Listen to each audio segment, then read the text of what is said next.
Welcome back. This is now the 16th lecture of the condensed matter course. When last we left off, we were talking about band structure of solids, and in particular, we were thinking about the nearly free electron model as a way of understanding the band structure. A summary of the most important things we learned is really given by this one picture here. So you have the free electron parabola, and due to the periodic potential, you can scatter from Brillouin zone boundary to Brillouin zone boundary, and you open up a gap at the Brillouin zone boundary. You can also view it in reduced zone scheme if you prefer. Now, one thing that's really important in this picture is to realize that states that are in the extended zone scheme, states that are inside the first Brillouin zone are pushed down, whereas states that are outside the first Brillouin zone are pushed up. So maybe I'll write that generally. States inside BZ boundary, pushed down, and outside are pushed up. Outside, pushed up. And the closer you are to the Brillouin zone boundary, the more your energy is changed from the free electron model. So let's see if we can take this principle and understand what happens to various Fermi surfaces when we go to higher dimensions. So let's consider two dimensions, square lattice. So we have a square Brillouin zone. So square Brillouin zone, I'll draw a square Brillouin zone. Here it is, square. K equals 0 is in the middle. This point over here is pi over A in the corner. And let's consider first the case of 1 electron per unit cell. So that means we should have a 1/2 filled Brillouin zone, half filled lowest band or a half filled Brillouin zone. So what happens? Well, in the absence of scattering potential, you just have a nice Fermi circle or a Fermi sphere. Well, in 2 dimensions, it's a disk, I guess. And this is actually a fairly good representation of many monovalent materials that have 1 electron per unit cell. For example, sodium. So here's the 2-dimensional analog. You just have a disk filling exactly half of the area of the Brillouin zone. So this circle is supposed to fill exactly half of the area of that square. Sodium is a BCC material, so its Brillouin zone is this funny wired shape. It's a rhombohedral dodecahedron or some strange shape like that. But inside it, filling exactly half of the volume, is a spherical Fermi surface, which tells us that sodium is nearly a free electron system because its Fermi surface is almost perfectly spherical. Now, what happens when we add a stronger periodic potential, where we let the periodic potential start moving around the energy of certain states in the Brillouin zone? Well, what happens is the states near the Brillouin zone boundary, but inside the Brillouin zone boundary, get pushed down in energy. And the states that are closest to the Brillouin zone boundary get pushed down the most. So if you consider a state around here, this is pretty close to the Brillouin zone boundary, so its energy is getting pushed down more than a state here whose energy is getting pushed down less. As a result, the Fermi surface wants to deform in such a way that more states around here are going to fill. So it's going to sort of deform like this, such that more states near the Brillouin zone boundary are filling because they're getting pushed down more in energy than the states which are farther from the Brillouin zone boundary here. So you'll get a Fermi surface that kind of looks a little bit more like this, a little bit deformed due to the shifting around of the energies of the states in the Brillouin zone. And in fact, that's what we get for lithium, which is again a monovalent material. So its Fermi surface should fill half of the first Brillouin zone. Again, the same shape of the Brillouin zone. It's a BCC material. And you can see, here's the 2D analog drawn a little bit better than I drew on the board. And you can see that what's happened is where the Fermi surface, which is basically spherical, comes close to the Brillouin zone, it's pulled out towards the Brillouin zone boundary because those states which were close to the Brillouin zone boundary have been pushed down more in energy than the states which are further from the Brillouin zone boundary. Okay? Does that make sense? All right. Now, in fact, if the periodic potential becomes extremely strong, what can happen is the states right at the Brillouin zone boundary can be pushed down so much that they go below the Fermi surface, in which case the Fermi surface deforms until it actually touches the Brillouin zone boundary, and you get something that looks more like this. and the states inside that shape are filled, and the states outside that shape are empty. And that's exactly what happens with the material copper. Also a monovalent material. It's actually an FCC material, so the shape of its boron zone is different. It's this truncated octahedral shape that we've seen before. And you can see that the here's a picture in 2D, which is drawn better than I've been able to draw it on the board. You can see that the Fermi surface is basically spherical, roughly spherical, and fills exactly half of the boron zone because it's monovalent, and 1 electron per unit cell should fill half of the first boron zone. Where the sphere comes close to the boron zone boundary, the states near the boron zone boundary get pushed down in energy, and those states preferentially fill compared to the other states which are farther from the boron zone boundary, which are over here, which are pushed down less, and those states become empty. So is that clear how the shape of the Fermi surface is getting deformed? All right, so that's one interesting case. Let's consider another interesting case where we have 2 electrons per unit cell.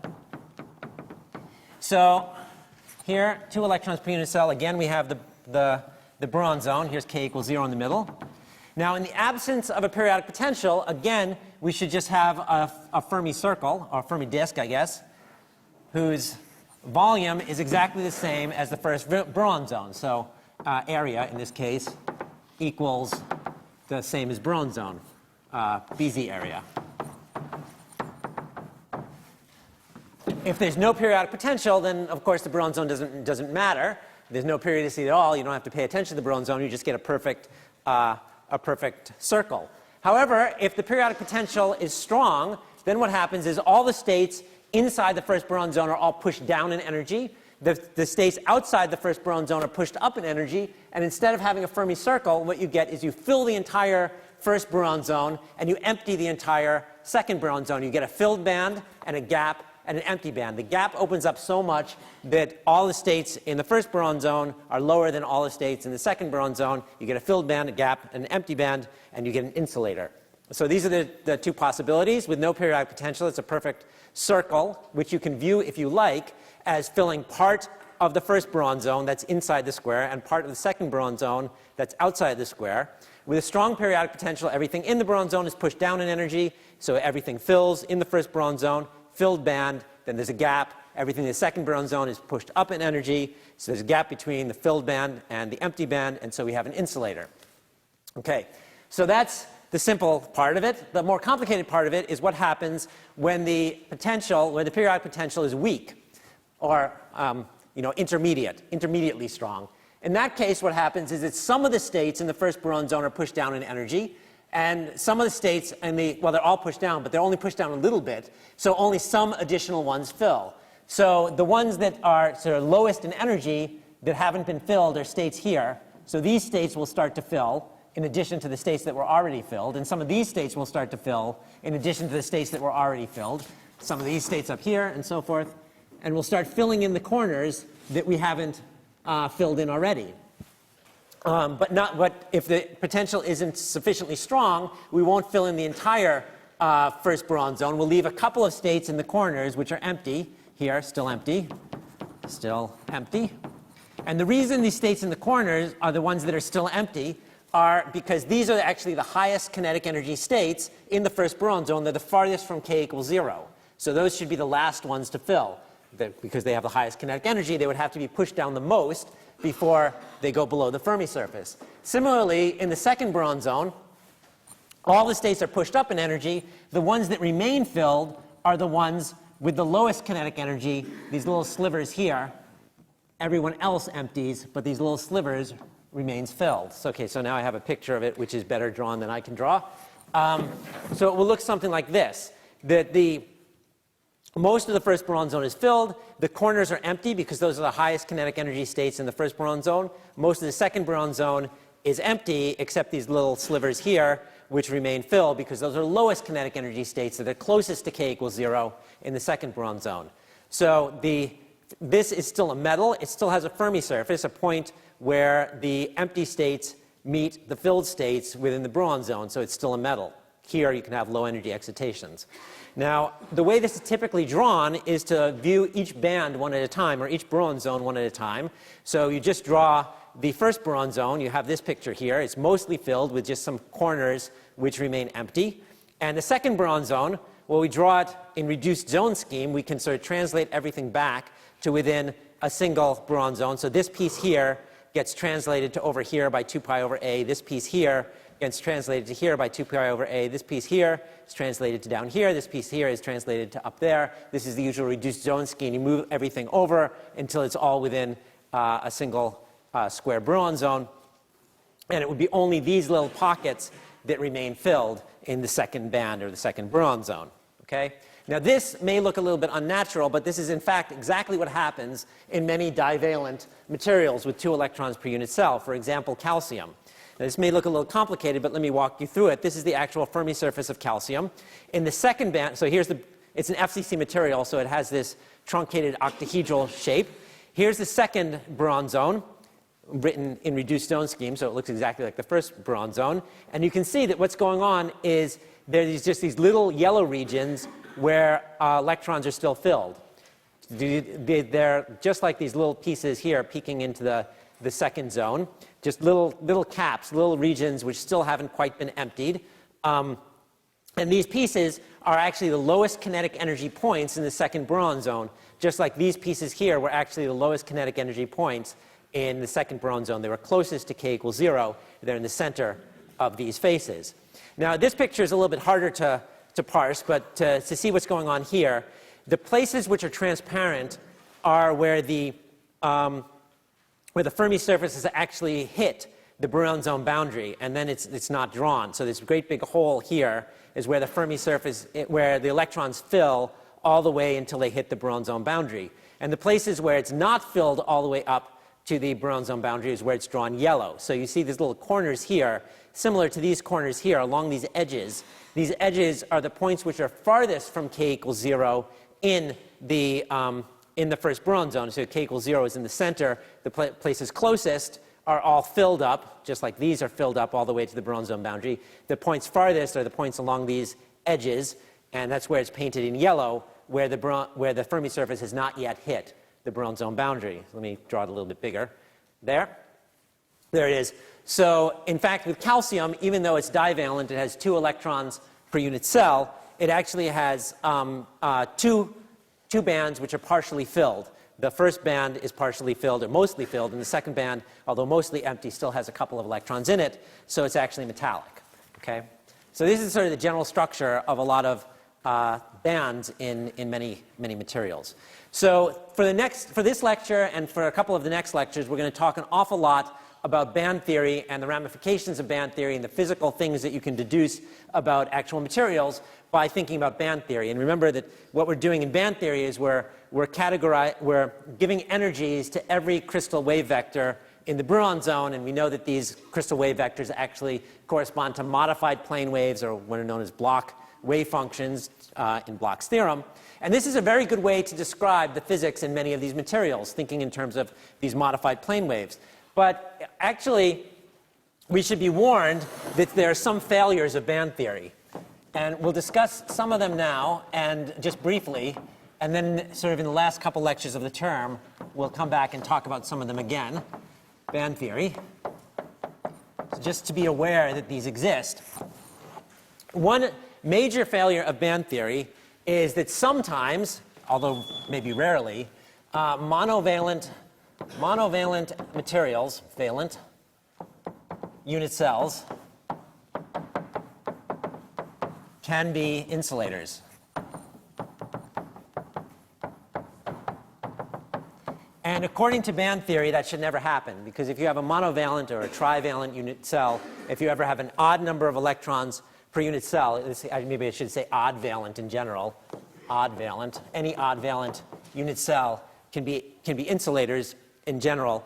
In band theory, this should never happen. If you have an odd valent unit cell, you should have a partially filled band, and so it should be metal. So we have to ask ourselves, what did we leave out? Well, what we left out is interaction between electrons. Interaction, why? Because we left out electron-electron interaction. Electron-electron interactions. If these are strong, they can make the material an insulator, even though by counting electrons, you would think that it's a metal. And let's try to understand roughly why that is. So imagine you have a bunch of atoms lined up in a row like this, and assume it's monovalent. So it's 1 electron per unit cell. But suppose the interaction is very strong. Suppose V Coulomb is very strong. If the Coulomb interaction is extremely strong, then you might have a situation where there should be no 2 electrons on one atom. One atom. So never should you find 2 electrons on one atom, because the Coulomb interaction would make that energy extremely high and very unfavorable. So if that's true, then what you have to have is you have to have a situation where there's 1 electron on every site. Okay? 1 electron on every single site. Then you ask, can these electrons move around? Can they hop from one site to the other? Well, imagine this guy trying to hop with some hopping matrix element T to his neighbor. Can he hop to his neighbor? He can't, because there's someone already sitting there, and the Coulomb interaction is preventing you from having 2 electrons on one site. High energy from having 2 electrons on one site because of the Coulomb interaction, so you can't hop. So what you get is effectively sometimes called a traffic jam of electrons. Are more frequently known as a Mott insulator, after Neville Mott, a British Nobel laureate who described it for the first time. And roughly, in order to get a Mott insulator, you have to have V Coulomb much stronger than the hopping.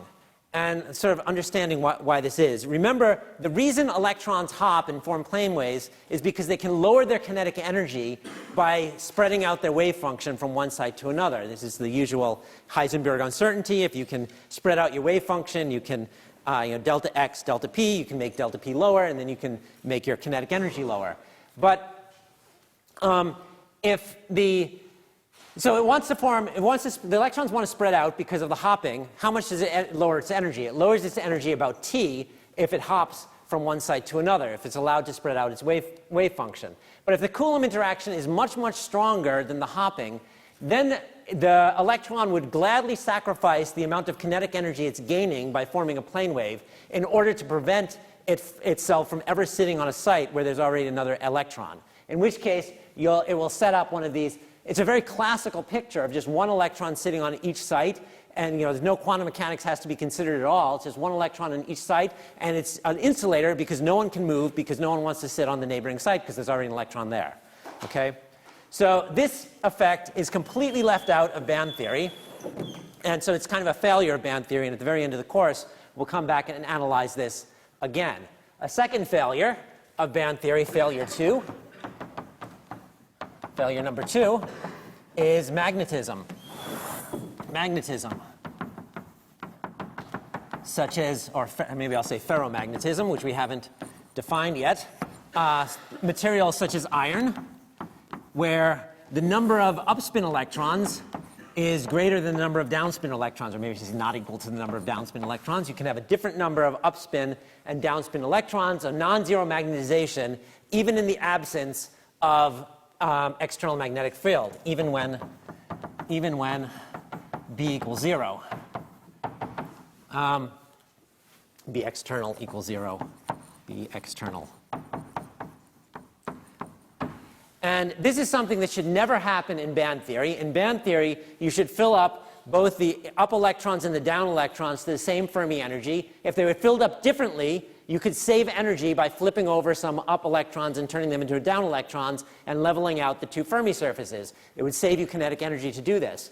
The reason this happens is something we'll come back to at the end of the course. This is also due to interactions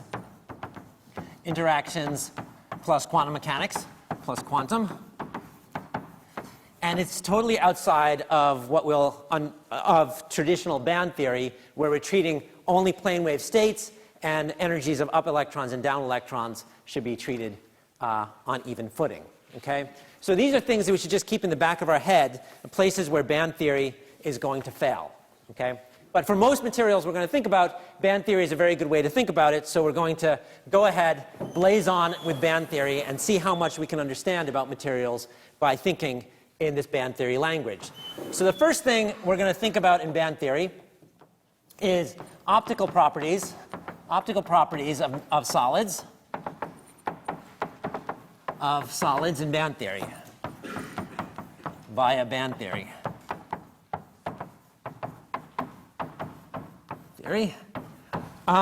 So first of all, what do I mean by optical properties? What I mean by optical properties means what wavelength of light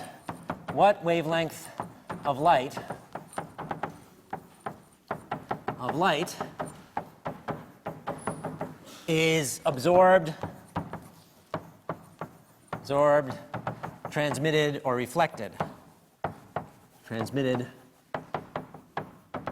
or reflected. In other words, if you put your material in white light, which is where we usually put it, what wavelengths of light actually reflect off of it and go into your eye and give that material the color that you actually see. So let's remind ourselves a couple things about light. Visible light, you might recall, ranges from wavelengths of 740 nanometers, which is reddish, all the way up to about 400 nanometers, which is violet. And this is all you can see, or most people can see at any rate. And if you think about energies of photons, this is about 1.7 electron volt photon, and this is about 3.1 electron volt photon. And in between red and violet is the whole rainbow spectrum: red, orange, yellow, green, blue, indigo, violet. The usual thing. Now let's think about how it is that light is going to interact with some solid in band theory, how this type of light will interact with our material. So we draw some sort of band diagram. So here's E, here's K. I'm not going to draw the whole Brillouin zone. I'm just going to sort of sketch some, diagram. This will go off to all directions in K space, and maybe a diagram like this. So this will be a filled valence band. So imagine you have a filled valence band here. Filled valence band. We have a gap here, E gap. And then we have an empty conduction band.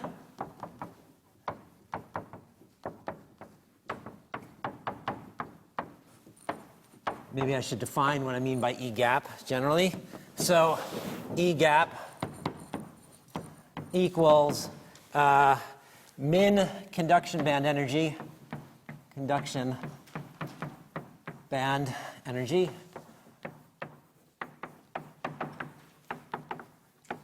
minus maximum max valence band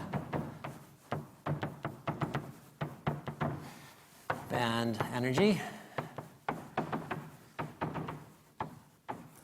So difference between this energy here and this energy here. So if this is a big gap, it's an insulator. If it's a small gap, it's a semiconductor. The chemical potential is somewhere in the middle of the gap. So now let's ask, how is it that visible light is going to interact with our insulator here? Well, some photon comes in with some energy, h bar omega.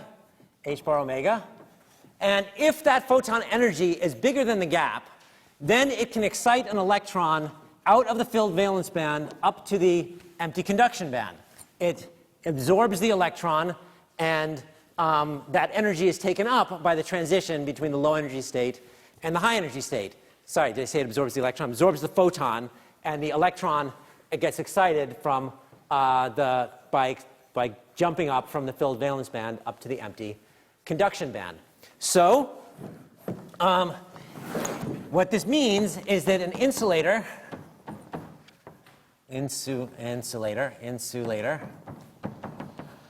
with gap, E gap, greater than 3.1 eV is transparent.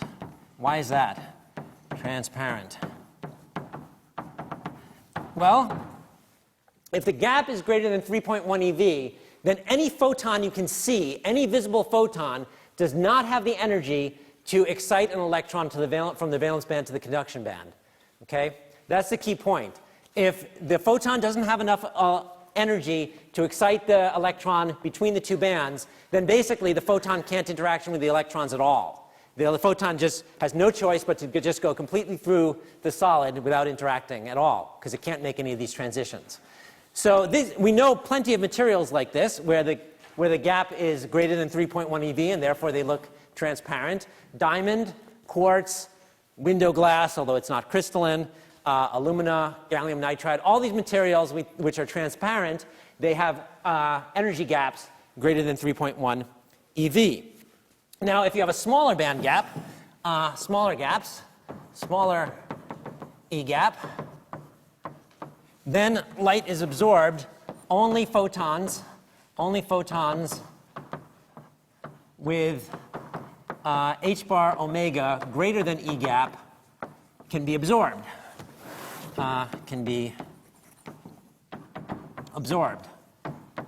So some colors are absorbed and some colors are not absorbed, and this gives many materials the colors that we actually see. So let me show you a couple examples. So down here is our usual rainbow with the energies of the photons written on them, 1.7 eV up to 2.6. Way out here is about 3.1 eV. If you look at this material, cinnabar, it's mercury sulfide. Its gap is about 2 eV.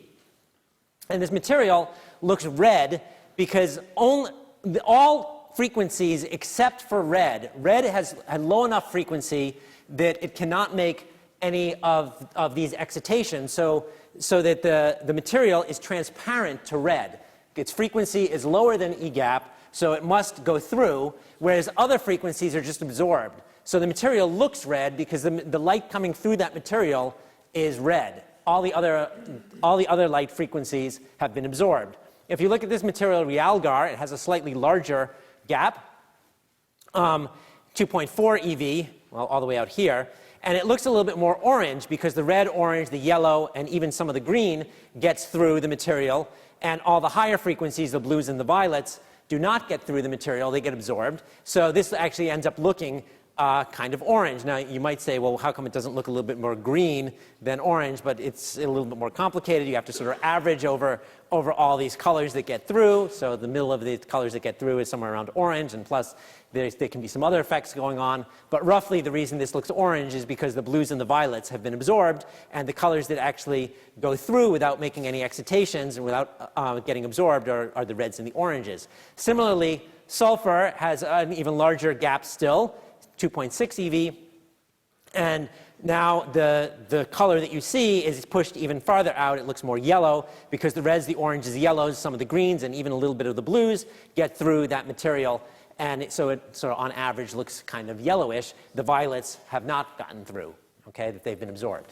So this gives many materials their colors. The story is a little bit more complicated than I've told you, because the structure, the actual details of the band structure can matter a lot as to how strongly something is absorbed or not absorbed. And the most important issue, and let me draw again here, is I'm going to draw a random band structure. So here's a filled valence band, part of a filled valence band.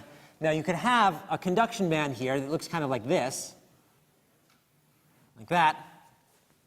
And so you can have a situation where where you can make a transition from here to here over different Ks. This is known as an indirect transition or an indirect gap. Maybe I'll write down the definition over here. So an indirect gap or an indirect transition, indirect gap equals a gap between different Ks.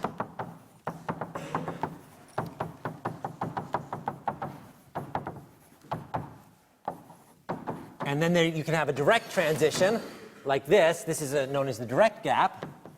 Direct gap. I've also drawn a direct gap over here, which is a gap between the same Ks. Direct gap equals gap between same Ks. Same Ks. And it turns out to matter a whole lot for its interaction with light, whether the gap is direct or indirect. And let's think about why this is. Well, let's recall that light, frequency of light, is c times k, and c is huge. We've run into this problem before.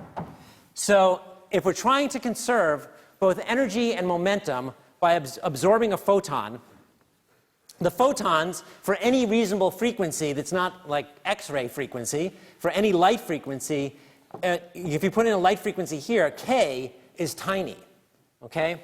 So when a photon is absorbed, if you're conserving momentum, the electron basically has to go straight up. It can't, the photons do not carry large amounts of momentum. They only carry tiny amounts of momentum because the speed of light is so large. Is that clear? Obvious? Yes? Okay, good. Thank you. Thank you for answering. I should even give you a chocolate for answering. Okay. So what we have is that direct gap transitions have strong light absorption. Strong light absorption. Whereas indirect gap transitions,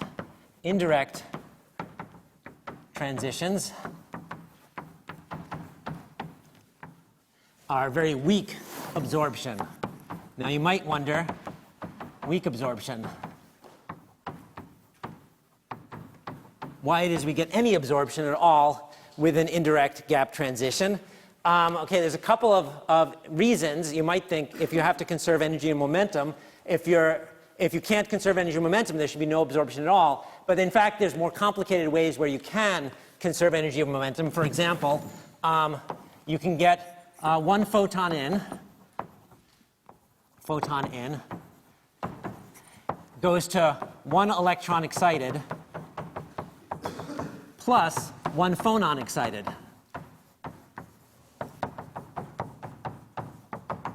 And if you do this, then the momentum change of the electron can cancel the momentum of the phonon. You have the electron going off one way and the phonon going off the other way, and you can still conserve both energy and momentum. But this is a much more complicated process and occurs much more rarely than just the straight direct gap absorption. Another way that you can get weak absorption is imperfect momentum conservation, K conservation. Now, why is it that you should conserve K only imperfectly? Remember that the reason that K, this crystal momentum, is conserved in the first place, that all conservation laws come from symmetries, and the symmetry that forces us to have K conservation is translational symmetry by a lattice vector. So that assumes that you have a perfect crystal. So in a perfect crystal, K is absolutely conserved, but if there's disorder, this is from disorder or impurities,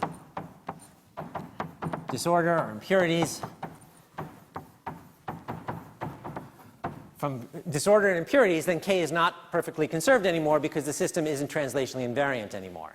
So that K will be not perfectly conserved, and you'll get some amount of absorption via the indirect gap.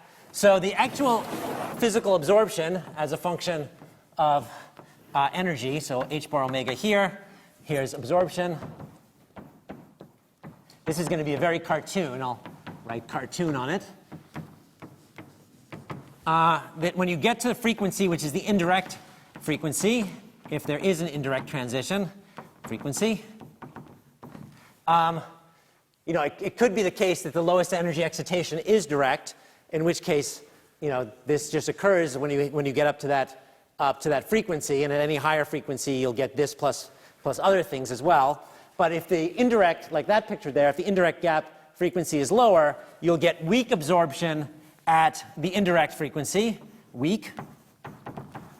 But when you get up to the direct gap frequency, below the indirect gap frequency, you get no absorption. Then when you get to the direct gap frequency, you get strong absorption when you get above this direct gap frequency. Okay? So this is sort of a cartoon of the absorption as a function of frequency when there's an indirect gap and a direct gap. So let's actually look at real data. the real data isn't quite so nice, but you can see a little bit what's going on. This is silicon. Silicon has an indirect gap and a direct gap with an indirect frequency which is lower than the direct gap frequency, like I've drawn up there. And the energy is increasing as you go to the left. The wavelength is getting smaller as you go to the left. And you see that the absorption actually keeps increasing as you change the frequency. But when you get to the indirect gap, there's a little bit of a glitch. Now, this looks like a small glitch, but it's a logarithmic plot. So if you plotted it linearly, it would actually be a fairly big step. But it keeps increasing. But then when you get to the direct gap frequency, there's a really big glitch. Again, this is more or less a factor of 10 from here to here. And, so you get a big step when you get to the direct gap frequency. There's lots of other processes that give you weak absorption everywhere else, more complicated processes involving phonons and involving other stuff too. So it's not quite as simple as I've drawn here, very figuratively, but at least you get the general idea of those two pieces of physics. Okay, so the physics in metals, you've studied metals a little bit before, probably in your E&M courses. They appear shiny and reflective. And the reason they appear shiny and reflective is because they have high conductivity. High conductivity. And I think you probably studied this in your electromagnetism course. It's by metals reflect. Did you do that? Yes? Yes? Hopefully, yeah. Okay. So really what you're asking about is the conductivity as a function of omega, and from that you can get optical properties. Optical properties. But again, we have, let me draw, you have some bronze zone here. Here's a metal. A metal is a half-filled band, so we might have a metal like this. Now, the optical properties at some high frequency will depend a lot on where the second band is. If you can make transitions up to a second band, that will change sigma over omega. Even though at low frequency this thing may be a very good metal and the electrons will move very freely, if you're thinking about the conductivity at high frequency, you do have to worry about whether the transition lines up with an interband transition or it doesn't line up with an interband transition. Whether you can make these transitions or not will affect the optical properties. And it's actually the detailed band structure that makes copper look copper, gold look gold, and silver look silver. That it has to do with which transitions can be made in between bands in those different materials. Won't go into that in too much more detail. Now, in any of these materials, it's always important to realize that details matter for optical properties. Actually, details matter for many things, so I'll just write that down. Details matter. Sort of a general principle to live by.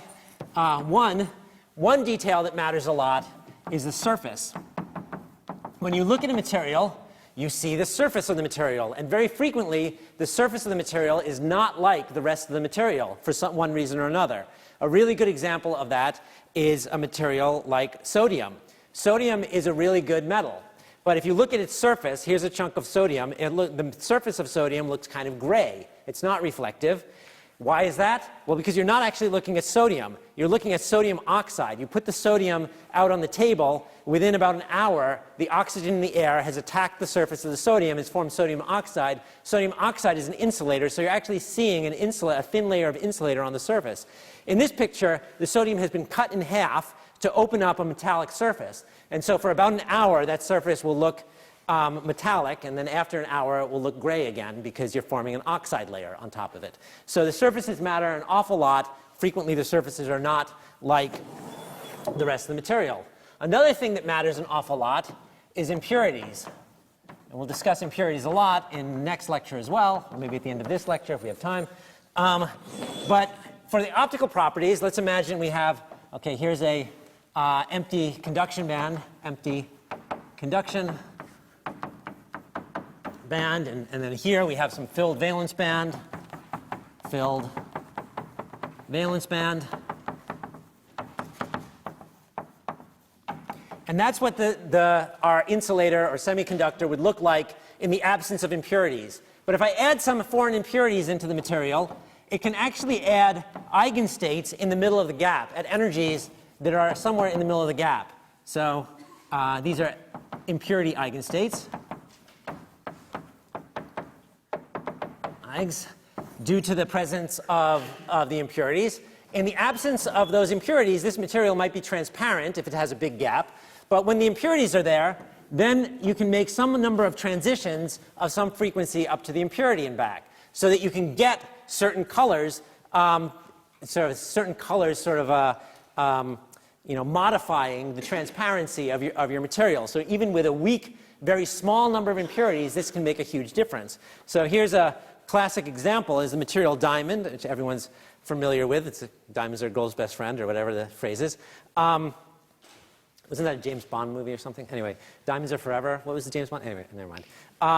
So with diamond, a pure diamond is completely clear, whereas if you add just a couple of impurities, this is 1 boron impurity per 10 million carbon atoms, and it turns the diamond somewhat blue. This is a rather famous blue diamond. It's the Hope Diamond.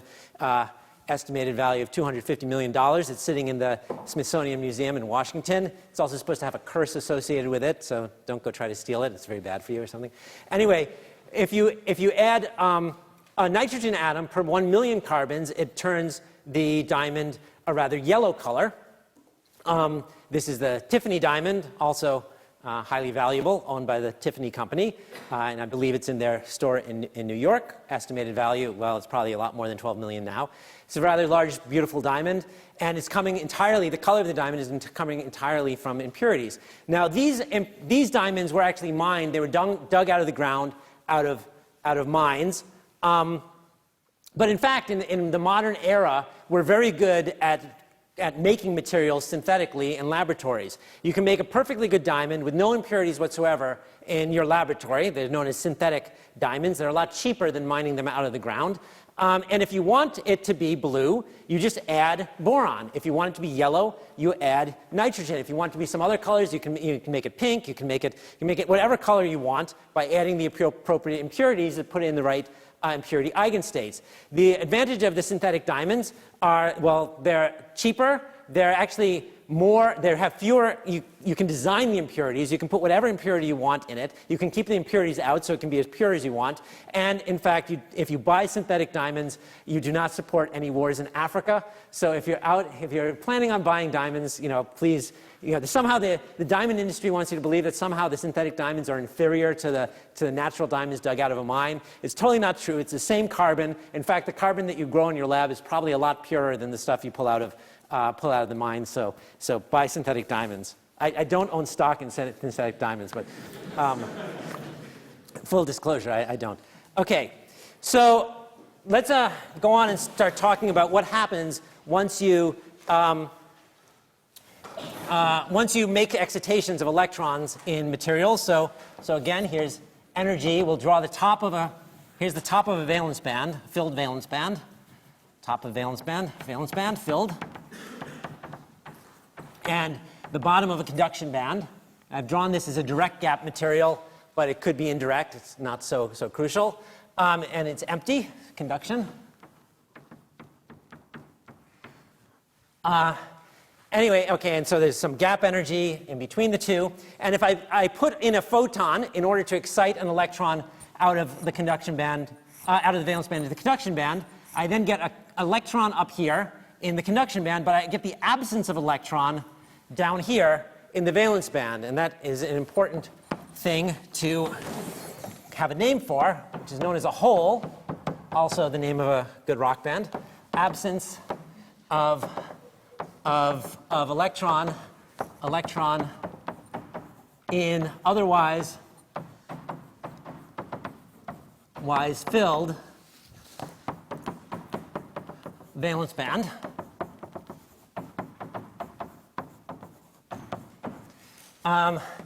So when you put in this energy to excite the electron up to the conduction band, it could be photon, or it could be actually thermal energy too, can excite if the gap is small enough, so then your temperature is high enough, you can thermally excite an electron from the valence band up to the conduction band. Then what you've done is you've actually pair created an electron in a hole. It's entirely analogous to a positron, analogous to positron, where in outer space, in the vacuum of outer space, if you put in a high enough frequency photon, you could pair create an electron-positron pair. You'd have to put in the 2mc² energy, the mass energy of the electron and the positron. You could create them, and at some time later, the electron and the positron could come back together and pair annihilate and emit a photon, or 2 photons, as the case may be. It's the same thing here. You have to put in the gap energy, and you pair create an electron and a hole, and these things run around in the conduction band or the valence band, and at some time later, they can come back together and emit their energy in photons, or in some other way, they can get rid of their energy and they come back and they reannihilate. So it's entirely analogous to the idea of an electron and positron pair. In fact, when Dirac wrote down his theory of positrons, he was well aware of what was going on in semiconductors, and he was using this as more or less a model of the picture of positrons. So this is one way you can arrange to get holes in the valence band or electrons in the conduction band by adding energy, either light energy or thermal energy, to excite someone up from the valence band into the conduction band. There's another way you could get holes in your valence band and electrons in your conduction band, which is to get the bands to overlap. Let's see if I've drawn this right. So here's my otherwise filled valence band. If the bands overlap by a little bit, here's EF, then these states will be filled in the valence band, but the states on the top of the valence band will unfill and fill the lowest states in the conduction band. And this is exactly what we saw in the case of calcium earlier today, that the lowest band sort of is not quite filled, and the second band is just starting to fill. And so this becomes a little bit metallic because you have some holes in the valence band and some electrons in the conduction band. Now, actually some useful nomenclature, which is the density of holes in a system, density of electrons in conduction band,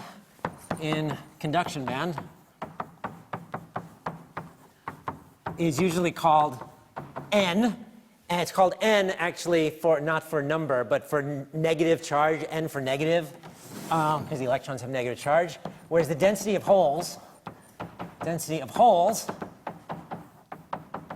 in valence band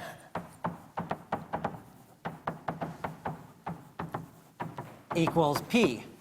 P for positive charge. That's the usual nomenclature. And whether we create our electrons in the conduction band and our holes in our valence band by adding energy like this or by overlapping the bands like that, it appears that N equals P. So maybe we'll write that down. Does N equal P, generally? Because it's every time I created an electron, I created a hole, and in that picture up there, every time I transferred one electron from one band to the other, I created both an electron in the conduction band and a hole in the valence band. So it looks like the answer is yes, but it's going to be sort of a qualified yes. Yes, if in pure material,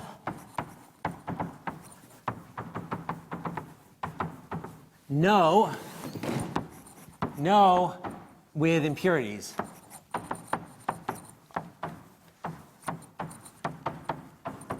So we have to sort of think about how it is that impurities change the story here. So let's consider the world's most important semiconductor, silicon. Silicon is what all electronics more or less are made out of. So I'm going to draw it as a square lattice, even though it's not a square lattice. It's an FTC lattice with a basis, but this will, just for figurative purposes, we'll draw it as a square lattice here. These are all silicon atoms. Then we're going to imagine taking one silicon atom and replacing it with another atom. Which atom are we going to use? We'll use something right next to silicon on the periodic table. We'll take phosphorus. Now, so we'll take this atom here and make it into a phosphorus atom, phos. I'm going to write out phos so it doesn't get confused with P. It's unfortunate that the symbol for phosphorus is P, and P is also the symbol for the density of holes. Those are unrelated, just sort of random, happens to be inconvenient, but we have to deal with it. So phosphorus equals, it's a silicon atom plus one proton. It's on the left, it's on the right of silicon in the periodic table, plus one electron, and it has some neutrons too, which we're not so concerned about. So I can take this phosphorus and view it as a silicon plus an additional positive charge plus one additional electron. Okay, so it has an additional positive charge here and one electron sitting up there, 1e sitting somewhere else. Now, what happens to that one electron? This one addition, okay, well, maybe I should talk about the proton first. So this proton, it turns out, and we'll justify this in the next lecture, you can more or less ignore the presence of that proton and just think of it as a silicon nucleus. Yes, it has a charge, but that charge is not so important. What's important is this electron here. Where does it go? Well, the valence band is already filled. We started with silicon. It had a filled valence band. Pure silicon has a filled valence band and a gap, and then an empty conduction band. So this one electron must go into conduction band. So here we have added an electron into the conduction band without adding a hole into the valence band. Let me show you a better cartoon of this. So in this picture, the electrons are drawn as little circles around the silicon atom, and the fact that there are two electrons next to each other is supposed to depict a covalent bond that holds the two silicon atoms together. The fact that everywhere except for where the phosphorus is, all the electrons are tied up in these covalent bonds is another way of saying that we have a filled band. All the electrons are accounted for, and there's a gap to putting the electrons anywhere else. Now, when you put in the phosphorus can make the same four covalent bonds, but then there's one electron left over. And since the entire valence band is filled, the only place that electron can go is up into the conduction band. Okay?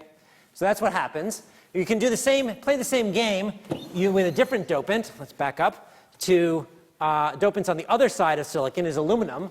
We could use aluminum, which is silicon minus one proton. And again, we don't have to worry about the proton too much. We can ignore this. We'll justify that later.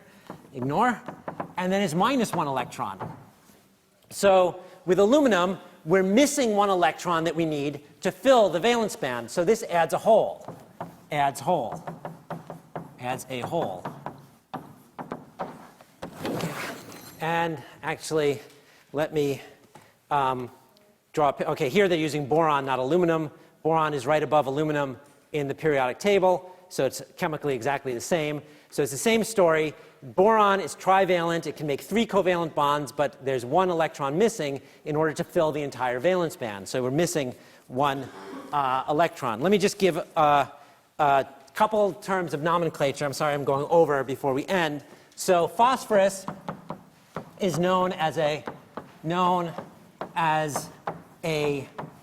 N-dopant because it adds an N, adds a negative charge, or a donor impurity,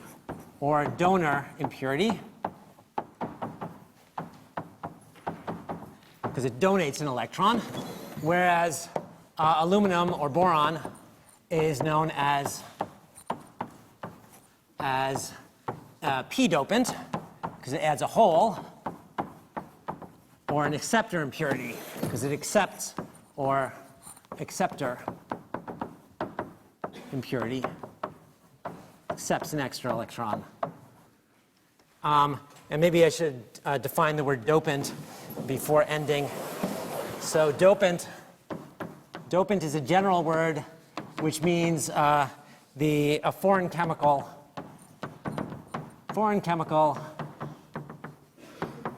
introduced into an otherwise pure compound, otherwise pure material, or pure substance, I guess, to change its properties. To change its properties. Rather general word of particular importance these days, considering the Olympics are going on. Okay, so I guess we'll end there, and we'll start again tomorrow. Sorry for going over.